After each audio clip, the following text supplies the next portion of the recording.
Exclusive तस्वीरें Bharat express आपके साथ साझा करता हुआ आप देख पा रहे हैं। इन तस्वीरों में प्रधानमंत्री नरेंद्र मोदी मुलाकात करते हुए और ये एससीओ की बैठक से पहले साथ ही साथ ये तस्वीरें आपकी टीवी स्क्रीन पर दिखाते हुए किस तरीके से चीन के राष्ट्रपति शी जिनपिंग के साथ पीएम मोदी की ये मुलाकात बहुत ही खास, साथ ही साथ दोनों देशों के बीच में ये द्विपक्षीय वार्ता होती हुई और ये तस्वीरें साझा करते हुए। तो देखिए पीएम मोदी इस बैठक में, साथ ही साथ चीन के राष्ट्रपति शी जिनपिंग भी इस बैठक में और एससीओ समिट से पहले ये वार्ता बहुत ही अहम मानी जा रही है, क्योंकि देखिए कई ऐसे मुद्दे जिस पर चर्चा की संभावना व्यक्त की जा रही थी। सबसे पहले जिस तरीके से टैरिफ बम फोड़ा जा रहा है, उसके बाद किस तरीके से भारत और चीन अपने संबंधों को मजबूत करता है, किस तरीके से व्यापार के ऊपर अपने दोनों संबंधों को मजबूती देते हुए आगे बढ़ाता है, इसके ऊपर ये चर्चा। साथ ही साथ किस तरीके से दोनों देशों के बीच में जो सीमा विवाद चल रहा है उसको सुलझाना है, उसको कोशिश की जानी है, उस पर भी ये चर्चा बहुत ही महत्वपूर्ण मानी जा रही है। तो देखिए जून 2020 में गलवान झड़प के बाद से भारत चीन के संबंध काफी खराब हो गए थे और उसके बाद से इस यात्रा का मकसद ही यही है कि दोनों देशों के बीच में सीमा विवाद को कम करना। तो देखिए इसके पहले 7 साल पहले यानी कि 2018 में चीन गए थे पीएम मोदी और उसके बाद 7 साल बाद पीएम मोदी चीन पहुंचे हैं। हालांकि हमने देखा था कि 2024 में ब्रिक्स शिखर सम्मेलन के दौरान अक्टूबर के महीने में पीएम मोदी की शी जिनपिंग के साथ मुलाकात हुई थी। उस मुलाकात में कई मुद्दों पर चर्चा की गई थी, सीमा विवाद को लेकर चर्चा हुई थी, साथ ही कैलाश मानसरोवर यात्रा को लेकर चर्चा की गई थी, जिसका असर हमने देखा कि इस साल से मानसरोवर यात्रा शुरू भी की गई है। लेकिन साथ ही साथ बाकी किस तरीके से मुद्दों पर इस चर्चा को बढ़ाते हुए दोनों देशों के बीच में संबंधों को मजबूती देना है, इस बार पूरा फोकस किया जा रहा है। तो देखिए पीएम मोदी इस बैठक में मौजूद हैं, साथ ही साथ आप देख पा रहे हैं कि चीन के राष्ट्रपति शी जिनपिंग भी इस बैठक में मौजूद हैं। तो ये मुलाकात बहुत ही महत्वपूर्ण है, क्योंकि देखिए ऊर्जा कनेक्टिविटी पर जोर दिया जाएगा, टैरिफ जिस तरीके से बम फोड़ा गया ट्रंप की तरफ से उसके ऊपर भी वार्ता। तो टैरिफ ट्रंप का सेल्फ गोल क्या है, ये एक बड़ा सवाल है जिसका सभी देश जवाब ढूंढ रहे हैं और जवाब ढूंढने के साथ साथ सॉल्यूशन भी निकाल रहे हैं। तो टैरिफ पर ट्रंप की किरकिरी पहले ही हो चुकी है, लेकिन अब उस किरकिरी के बाद कैसे तमाम देश आपस में एक दूसरे का सहयोग करते हुए नजर आएंगे, वो देखना बहुत ही महत्वपूर्ण होगा। लेकिन इसके पहले आप ये तस्वीरें देखते हुए मोदी और चीन के राष्ट्रपति शी जिनपिंग की ये मुलाकात की तस्वीरें भारत एक्सप्रेस आपके साथ साझा करता हुआ। तो साथ ही साथ ये द्विपक्षीय वार्ता की तस्वीरें भी सामने आती हुई, किस तरीके से दोनों देशों के बीच में द्विपक्षीय वार्ता जारी है, आप इन तस्वीरों में देख पा रहे हैं। तो देखिए भारत में प्रधानमंत्री नरेंद्र मोदी के साथ साथ एनएसए अजीत डोभाल भी वहां पर पहुंचे हुए हैं और बाकी तमाम अधिकारी भी पीएम मोदी के साथ मौजूद हैं। तो देखिए हम आपको बता देते हैं कि भारत और चीन के रिश्ते लगातार बेहतर होते हुए दिखाई दे रहे हैं, क्योंकि हमने देखा था कि अक्टूबर 2024 में पीएम मोदी और चीनी राष्ट्रपति की मुलाकात हुई थी। 5 साल बाद रूस के कजान में दोनों की मुलाकात हुई थी और सभी के मन में यही सवाल था कि क्या गलवान का मुद्दा कजान में जाकर सुलझ जाएगा, जिसमें हमने असर भी देखा कि दोनों देशों के बीच में काफी असर देखने को मिला और शायद यही वजह है कि हम देख पा रहे हैं उसके बाद से कई बार भारत और चीन के बीच में मुलाकातें हुई हैं, बातचीत हुई है। क्योंकि अगर हम इसी साल की बात कर ले तो 2025 में जनवरी में भारत के विदेश सचिव विक्रम मिस्री और चीनी विदेश मंत्री वांग यी के बीच बीजिंग में बैठक हुई थी, मुलाकात हुई थी और इसके बाद हमने देखा कि किस तरीके से जनवरी 2025 में भारत और चीन के बीच में सीधी फ्लाइट सर्विसेज भी वापस से शुरू कर दी गई थी, इसका ऐलान कर दिया गया था। साथ ही जनवरी 2025 में एक और बड़ा फैसला लिया गया, जिसमें 5 साल बाद कैलाश मानसरोवर यात्रा शुरू करने का ऐलान किया गया था और उसके बाद से हमने देखा कि किस तरीके से जब इस यात्रा का वक्त आया तो ये यात्रा शुरू भी होती हुई नजर आई। और ठीक इसके बाद देखिए 15 जुलाई 2025 को विदेश मंत्री एस जयशंकर ने 5 साल बाद चीन पहुंचकर वहां पर चीन के राष्ट्रपति शी जिनपिंग से मुलाकात की थी। तो लगातार हम देख पा रहे हैं कि किस तरीके से भारत और चीन के रिश्तों में सुधार देखने को मिल रहा है और उसके बाद से आप देखिए 24 जुलाई 2025 को भारत ने चीनी पर्यटकों को वीजा देना भी शुरू कर दिया था और फिर 31 अगस्त 2025 का दिन यानी कि आज पीएम मोदी 7 साल बाद चीन में आप देख पा रहे हैं कि कैसे चीनी राष्ट्रपति शी जिनपिंग के साथ मुलाकात करते हुए नजर आ रहे हैं। तो ये मुलाकात की तस्वीरें बहुत ही खास है, क्योंकि इस मुलाकात के बहुत मायने हैं। इस मुलाकात के बाद से बहुत सी तस्वीरें बदल सकती हैं। वो तस्वीरें सीमा विवाद को लेकर होंगी, व्यापार को लेकर होंगी, साथ ही साथ जिस तरीके से डोनाल्ड ट्रंप टैरिफ बम फोड़ते हुए नजर आए हैं, उसके बाद से चीन भी खफा है। चीन का भी कहना है कि अमेरिका जिस तरीके से दबाव बना रहा है, ये दबाव नहीं चलेगा।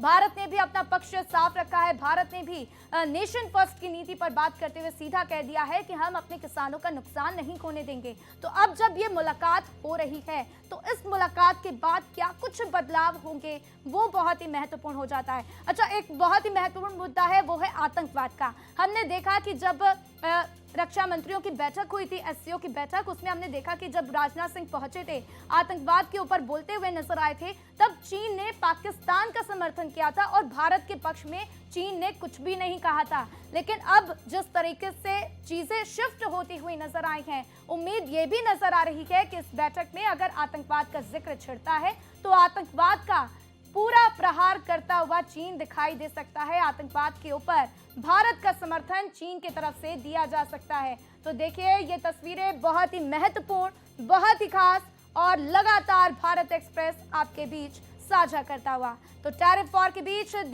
दोनों नेताओं की ये पहली मुलाकात बहुत ही खास मानी जा रही है, जो कि लगातार आप तस्वीरें अपनी टीवी स्क्रीन पर देख पा रहे हैं। तो व्यापार, आर्थिक सहयोग के ऊपर चर्चा, लेकिन साथ ही साथ अन्य मुद्दे जैसे कि एलएसी पर 1-to-1 चर्चा की जा रही है, उसको लेकर भी बहुत ही महत्वपूर्ण कि इस बार इस मुलाकात के बाद क्या क्या अहम बातें निकलकर सामने आती हुई दिखाई देंगी। तो देखिए, इस बार की एससीओ समिट भी बेहद खास है, क्योंकि इस बार की एससीओ समिट में हम देख पाएंगे कि किस तरीके से गलवान झड़प के बाद से पीएम मोदी जब पहली बार चीन दौरे पर पहुंचे हैं, तो क्या क्या नए मुद्दों के ऊपर चर्चा की जा सकती है, नई नई वार्ता की जा सकती है और किस तरीके से सीमा विवाद को सुलझाया जा सकता है। तो देखिए, ट्रंप का एससीओ देशों पर हाई टैरिफ जिस तरीके से लगाया गया है, न सिर्फ भारत के ऊपर, न सिर्फ चीन के ऊपर, बल्कि जो अन्य देश हैं जैसे कि कजाकिस्तान है, उसके ऊपर भी 25% टैरिफ की घोषणा की गई है। साथ ही साथ जो अन्य देश हैं उनके ऊपर भी टैरिफ की घोषणा की गई है। तो देखिए, लगातार ये तस्वीरें हम आपके साथ साझा करते हुए, लेकिन इसी बीच इस पूरी मुलाकात को विस्तार से समझने के लिए हमारे साथ Sanjeev Srivastava, foreign affairs expert, जुड़ चुके हैं। सीधा उनका रुख कर लेते हैं। संजीव जी, आपका बहुत बहुत स्वागत है भारत एक्सप्रेस के मंच पर। और पहला सवाल आपसे यही कि इस मुलाकात के क्या मायने, क्या तस्वीर बदलती हुई जब ये मुलाकात खत्म होगी? जी, बहुत बहुत धन्यवाद आपको और आपके दर्शकों को। सुप्रभात, गुड मॉर्निंग। देखिए, ये जो भारत के प्रधानमंत्री श्री नरेंद्र मोदी की चाइना की यात्रा है, ये बेहद महत्वपूर्ण है। और ये यात्रा एक ऐसे अंतर्राष्ट्रीय परिवेश में हो रही है कि जब यूनाइटेड स्टेट्स ऑफ अमेरिका ने अपनी एक आक्रामक और अनुचित आर्थिक नीतियों की वजह से पूरे विश्व में एक अस्थिरता की स्थिति पैदा कर रखी है। भारत को तो अमेरिका ने विशेष रूप से टारगेट करते हुए 50% तक का टैरिफ लगा दिया है। चाइना के ऊपर भी इसी तरीके के बड़े टैरिफ अमेरिका ने इम्पोज किए और जाहिर है कि चाइना भी उसका मुकाबला कर रहा है। भारत भी दृढ़ संकल्प तरीके से डोनाल्ड ट्रंप की जो अन्यायपूर्ण जो ये टैरिफ पॉलिसी है उसका मुकाबला कर रहा है। तो इस परिवेश का एक विशेष महत्व है। इतना कहने के बाद मैं ये अवश्य कहूंगा कि भारत और चाइना के जो संबंध है वो आपसी द्विपक्षीय रूप से भी एक बहुत ही महत्वपूर्ण है। आप जानते हैं कि चाइना और भारत विश्व के दो सबसे बड़ी जनसंख्या वाले राष्ट्र हैं। दोनों मेजर इकोनॉमीज हैं, दोनों मेजर स्ट्रेटेजिक पावर्स हैं, दोनों जाहिर है कि पड़ोसी राष्ट्र भी हैं, एंशिएंट सिविलाइजेशंस हैं।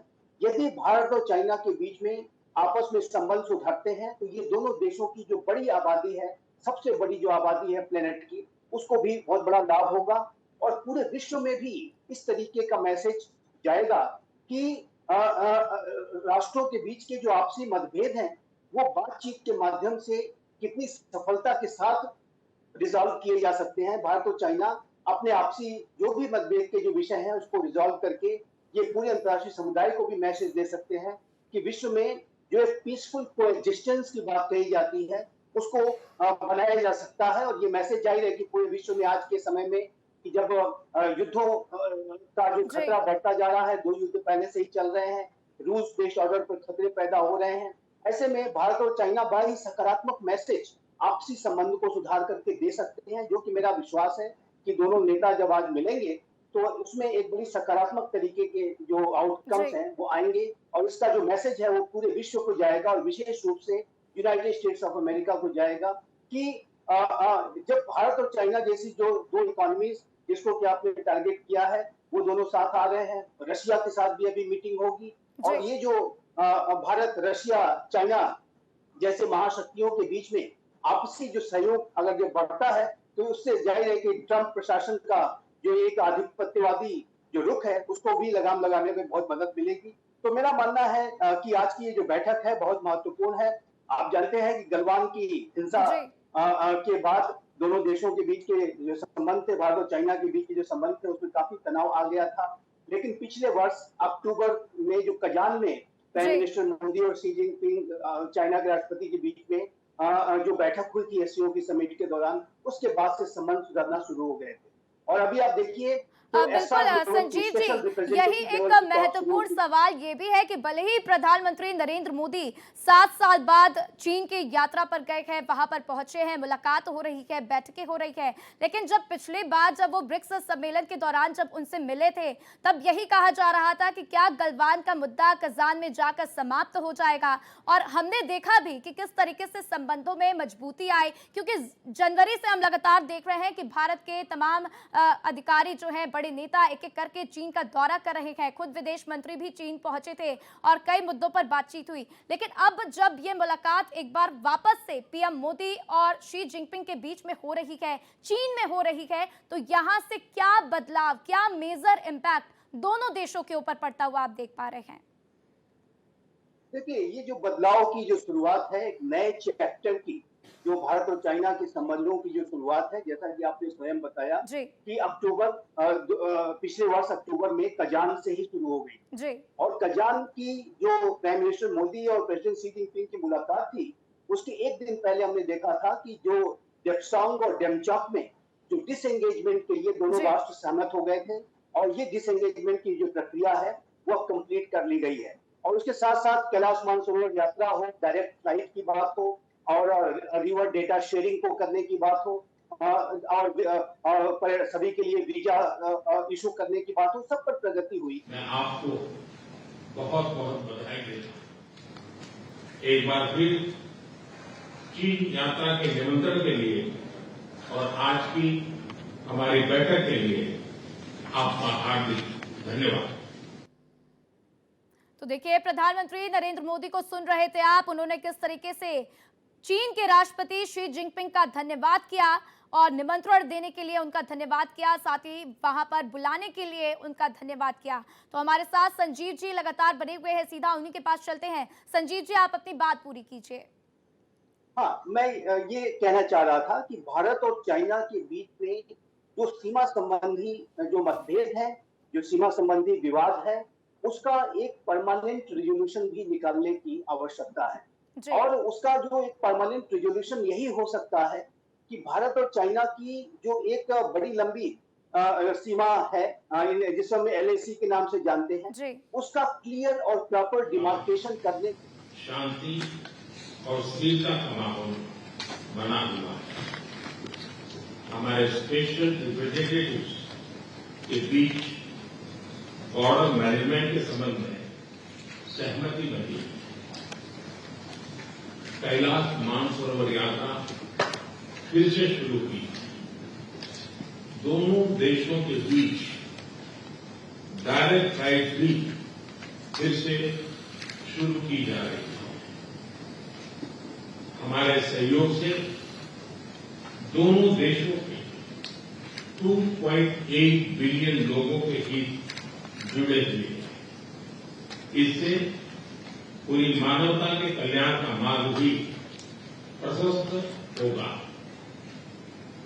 परस्पर विश्वास, सम्मान और संवेदनशीलता के आधार पर हम अपने संबंधों को आगे बढ़ाने के लिए प्रतिबद्ध है। एक्सेलेंसी, चीन द्वारा एचसीओ की सफल अध्यक्षता के लिए मैं आपको बहुत बहुत बधाई देता हूं। एक बार फिर चीन यात्रा के निमंत्रण के लिए और आज की हमारी बैठक के लिए आपका हार्दिक धन्यवाद। प्रधानमंत्री नरेंद्र मोदी को सुन रहे थे आप, उन्होंने किस तरीके से शी जिनपिंग का धन्यवाद किया है। तो देखिए, ये मुलाकात जारी है, ये बैठक जारी है, लेकिन पीएम मोदी ने ये बातें दोहराई कि किस तरीके से जब पिछले वर्ष मुलाकात हुई थी, उसके बाद कैलाश मानसरोवर यात्रा की शुरुआत हुई। भारत और चीन के रिश्तों में मजबूती देखने को मिली है। साथ ही साथ उन्होंने डायरेक्ट फ्लाइट्स का भी जिक्र करते हुए बताया कि किस तरीके से दोनों देशों के बीच में वापस से यात्रा शुरू की गई है। तो देखिए, एक एक करके पीएम मोदी ने वो सारी बातें दोहराई है जो चीन और भारत के बीच में अब सुधरती हुई नजर आ रही हैं। लेकिन साथ ही साथ एससीओ की सफल अध्यक्षता के लिए चीन को बधाई भी पीएम मोदी की तरफ से दी गई है। आपसी विश्वास रिश्तों का आधार है, ये बात पीएम मोदी की तरफ से कही गई। तो पीएम मोदी ने मुलाकात के लिए धन्यवाद किया है, निमंत्रण के लिए धन्यवाद किया है, साथ ही साथ एससीओ की अध्यक्षता के लिए उनको बधाई दी है। तो देखिए, पीएम मोदी तमाम बातें कहते हुए नजर आए हैं और Sanjeev Srivastava ji, foreign affairs expert, मेरे साथ लगातार बने हुए हैं। संजीव जी, आप भी सुन रहे होंगे पीएम मोदी ने क्या क्या बातें कही। जो बात हम लगातार इसका जिक्र कर रहे थे, चर्चा कर रहे थे, वही बातें पीएम मोदी की तरफ से दोहराई गई हैं। और आखिरकार जिस तरीके से जो सीमा विवाद गलवान वाला बना हुआ था, उसके बाद हमने देखा कि इस बार भी किस तरीके से अरुणाचल प्रदेश के सीमा में कुछ नामों को बदलने की बात चीन की तरफ से की जा रही थी। लेकिन अब ये जो मुलाकात हुई है, इसका सीधा इम्पैक्ट इन सभी चीजों पर पड़ता हुआ दिखाई देगा। जी, इसका बहुत ही सकारात्मक जो इम्पैक्ट है वो दोनों देशों के बीच में जो भी विषय हैं उस पर पड़ेगा और अनेक जो सहमतियां बनेंगी, जो मतभेद के विषय हैं उसको रिजॉल्व करने की दिशा में दोनों देश कदम बढ़ाएंगे। और जाहिर है कि ये जो पूरी यात्रा है ये बेहद महत्वपूर्ण यात्रा है और जिस तरीके का, जैसे मैं फिर से कहूंगा, जो अंतर्राष्ट्रीय परिवेश है उसमें इस बात की नितांत आवश्यकता है कि भारत और चाइना जैसे जो राष्ट्र हैं वो एक मंच पे आए, अपने आपसी संबंधों को बेहतर बनाए, एक जो म्यूचुअल ट्रस्ट अधिक से अधिक गहरा करें, उसको विकसित करें और यही दोनों देशों के हित में है। और जाहिर है कि इस आवश्यकता को चाइना भी समझ रहा है, भारत भी समझ रहा है और दोनों ही देश इस दिशा में सकारात्मक तरीके से आगे बढ़ेंगे, ये मैं स्पष्ट रूप से देख रहा हूँ। और यदि भारत और चाइना के बीच के संबंध और अधिक बेहतर होते हैं, प्रगाढ़ होते हैं, मजबूत होते हैं, तो चाहिए कि ये पूरे विश्व में भी एक बहुत ही सकारात्मक मैसेज देगा कि जब भारत और चाइना जैसे पड़ोसी राष्ट्र, विश्व की सबसे बड़ी जनसंख्या वाले राष्ट्र यदि साथ में आकर के अपने मतभेदों को रिजॉल्व कर सकते हैं, तो अंतर्राष्ट्रीय समुदाय क्यों नहीं अपने मतभेदों को रिजॉल्व कर सकता है? अंतर्राष्ट्रीय समुदाय के बीच में क्यों नहीं सहमतियां बन सकती? क्यों नहीं एक शांति पूर्ण सह अस्तित्व की बात की जा सकती है? तो ये बहुत सकारात्मक मैसेज पूरे विश्व को भी जाएगा। और जैसा कि मैंने कहा कि भारत और चाइना कोई सामान्य स्टेट नहीं है, ये सिविलाइजेशनल स्टेट्स, ये बहुत ही बड़े इतिहास, संस्कृति, सभ्यता का पूरा आधार है। भारत की भी पूरी सभ्यता बहुत प्राचीन है, चाइना की सभ्यता बहुत प्राचीन है और दोनों देशों के बीच में अनेक तरीके के कनेक्ट्स हैं। बुद्धिज्म का एक बहुत बड़ा कनेक्ट है और जाहिर है कि जो व्यापार और राजनीति और सामरिक जो विषय तो अपनी जगह है ही, साथ ही साथ जो सॉफ्ट पावर का और जो एक सिविलाइजेशन का जो एक कनेक्ट है वो भी दोनों देशों को नजदीक लाता है। तो मेरा मानना है कि भारत और चाइना के बीच में ये संबंध बढ़ेंगे। इतना कहने के बाद मैं एक बात अवश्य में आपके सवाल के जवाब में कहूंगा कि भारत और चाइना के बीच के जो संबंध है वो विकसित तो हो रहे हैं, लेकिन एक कॉशन भी जरूर रखना होगा।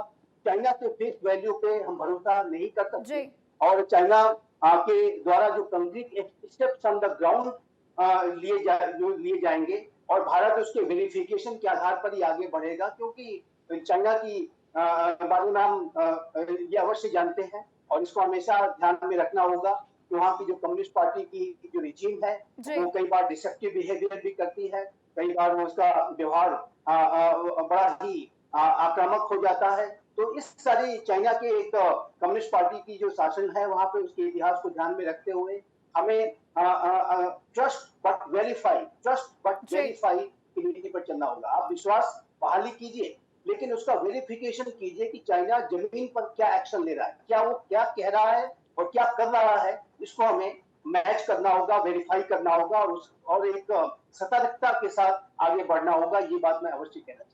बिल्कुल संजीव जी, ये बातें आपने बिल्कुल सही कही हैं, क्योंकि कई बार हमने देखा है कि कैसे पीठ में छुरा घोंपता हुआ चीन नजर आया है। आगे भी हम इसके ऊपर चर्चा करेंगे, साथ ही साथ हम ये भी चर्चा करेंगे कि कैसे अमेरिकी लीडरशिप को भारी चुनौती मिल रही है इस बैठक के माध्यम से। लगातार भारत एक्सप्रेस आपके साथ महा कवरेज दिखा रहा है किस तरीके से भारत के प्रधानमंत्री नरेंद्र मोदी चीन पहुंच चुके हैं और वहां पर राष्ट्रपति शी जिनपिंग के साथ उनकी मुलाकात जारी है। तो दोनों देशों के बीच में ये बैठक, द्विपक्षीय वार्ता बहुत ही महत्वपूर्ण, क्योंकि देखिए लगातार हम जिक्र कर रहे थे किस तरीके से भारत और चीन के संबंधों को मजबूती दी जा रही है। और इसकी शुरुआत हमने 2024 में ही देख ली थी रूस के कजान से, जब ब्रिक्स शिखर सम्मेलन के दौरान दोनों के बीच में मुलाकात हुई थी। उसके बाद से हमने देखा किस तरीके से कैलाश मानसरोवर यात्रा की शुरुआत हुई और इस साल भी हमने देखा कि जनवरी से लगातार किस तरीके से बार बार भारत और चीन के बीच में बातें हो रही हैं और लगातार चर्चाएं की जा रही हैं। क्योंकि देखिए जनवरी 2025 की बात करें तो भारत के विदेश सचिव विक्रम मिस्री और चीनी विदेश मंत्री वांग यी के बीच में बीजिंग में बैठक हुई थी, मुलाकात हुई थी, जिसके बाद से सीधी फ्लाइट सर्विसेज का ऐलान किया गया। साथ ही कैलाश मानसरोवर यात्रा शुरू की जाएगी, इसको लेकर भी ऐलान किया गया था। तो देखिए लगातार ये चर्चा चल रही है और इसी बीच हमारे साथ अमृतांशु राय वरिष्ठ पत्रकार जुड़ चुके हैं। सीधा उनका रुख कर लेते हैं। अमृतांशु जी, आपका बहुत बहुत स्वागत है भारत एक्सप्रेस के मंच पर। मेरा पहला सवाल आपसे यही रहेगा कि आप इस मुलाकात को किस तरीके से डिकोड कर रहे हैं और क्या फायदा दोनों देशों को? देखिए, बाकी चीज जो कूटनीति से जुड़ी हुई है वो पहले जानकारी आपके उस पे गेस्ट ने दिया ही, श्रीवास्तव जी ने सारी चीजें बताई आपको। लेकिन अभी का जो ये द्विपक्षीय वार्ता जो जारी है उसमें महत्वपूर्ण चीज जिसमें मैं नजर बनाए हुए हूं वो है, पता नहीं बहुत लोगों को और बहुत लोग जानकार लोग इस बात को क्यों नहीं सामने रख रहे कि भारत की अभी की मौजूदा जरूरतें क्या है। आपको मालूम होगा कि धान की खेती अभी हाल में हुई है और अब पहला राउंड यूरिया डालने का आता है और उसके बाद दूसरे बार भी यूरिया डाला जाता है। पूरे भारत में इस बार यूरिया की बहुत ज्यादा किल्लत है और डिस्ट्रिक्ट एडमिनिस्ट्रेशन, हर एक डिस्ट्रिक्ट मैजिस्ट्रेट हर एक जिले में जहां धान की खेती होती है वहां पे खुद खड़े होकर के और अपने ब्लॉक के हेड प्रमुखों को खड़ा करके डिस्ट्रीब्यूट करवा रहे हैं यूरिया। मतलब इतना बुरा हाल है कि किसानों को जो यूरिया टाइमली मिलना चाहिए था उसका पिंच जो है, उसका जो असर है वो किसानों पे आ रहा है। और इसकी वजह से हमें जो यूरिया इंपोर्ट करते थे हम, या फर्टिलाइजर जो इंपोर्ट करते थे, उस पे नकेल कसा है चाइना ने और इसके वजह से हमें महंगे दाम पर यूरिया और जगह से इंपोर्ट करना पड़ रहा है, जिसका कि पूरे इकोनॉमी पे असर आएगा। तो मेरी नजर सबसे पहले ये है कि यूरिया पे रिलैक्सेशन होता है कि नहीं। दूसरा, जो इलेक्ट्रॉनिक व्हीकल्स की का प्रोडक्शन यहाँ पे भारत में एक तरह से तेजी जो आ रही थी, उसमें हल्का सा इंपैक्ट आया है क्योंकि एक मेजर कंपोनेंट चाइना से ही आता था और उस पर दोबारा से चाइना ने नकेल कसा है। इस तरह करके दो और आइटम है जिसको लेकर के भारत को अभी फौरी तौर पे अर्जेंटली, इमीडिएटली मदद और रिलीफ चाहिए। जी बिल्कुल बिल्कुल अमृतांशु जी, आपने ये बात सही कही है, क्योंकि देखिए जैसा कि मैं भी जानकारी इकट्ठा कर पा रही हूँ, 2023 में चीन का आधा यूरिया निर्यात जो है वो भारत को होता था, लेकिन पिछले साल इसने दुनिया के सभी देशों को यूरिया की बिक्री पर रोक लगा दी है। और इस बार यही देखना होगा कि पीएम मोदी की जब मुलाकात हो रही है, ये द्विपक्षीय वार्ता हो रही है, यूरिया को लेकर क्या कुछ चर्चा की जाती है, क्या कुछ इसके ऊपर फैसले होते हैं। लेकिन साथ ही साथ अमृतांशु जी, ये जो पूरी मुलाकात है, हम दोनों देशों के फायदों की बात कर रहे हैं, हम इसमें में देख रहे हैं कि जिस तरीके से लगातार डोनाल्ड ट्रंप की तरफ से टैरिफ बम फोड़ा गया है, उसका सॉल्यूशन दोनों देश कहीं ना कहीं ढूंढते हुए नजर आएंगे और जो अन्य एससीओ के देश हैं वो भी ढूंढते हुए नजर आएंगे। तो इस पूरी मुलाकात से अमेरिकी लीडरशिप को किस तरीके से चुनौती दी जा रही है और क्या चुनौती आने वाले वक्त में डोनाल्ड ट्रंप फेस करते हुए नजर आएंगे, आप इसको किस तरीके से समझ पा रहे हैं? देखिए, जहां तक एससीओ की बात है, जिसके लिए कॉन्फ्रेंस के लिए प्रधानमंत्री वहां गए हैं, एससीओ एक टूथलेस टाइगर है जिसको कि कोई भी गंभीरता से नहीं लेता। वो इसलिए क्योंकि वो एक देश द्वारा संगठित कई देशों का एक समूह है जो कि पिछले 25 साल में बहुत ज्यादा कोई बड़ा असर ग्लोबल प्लेटफॉर्म पे नहीं कर पाया है। जी। इसीलिए एससीओ का महत्व वो उतना नहीं है, लेकिन हाँ, जी बिल्कुल अमृतांशु जी, देखिए मेरे पास वक्त कम है, इसके ऊपर हम आगे भी चर्चा करेंगे एससीओ को लेकर कि क्या कुछ इम्पैक्ट होगा।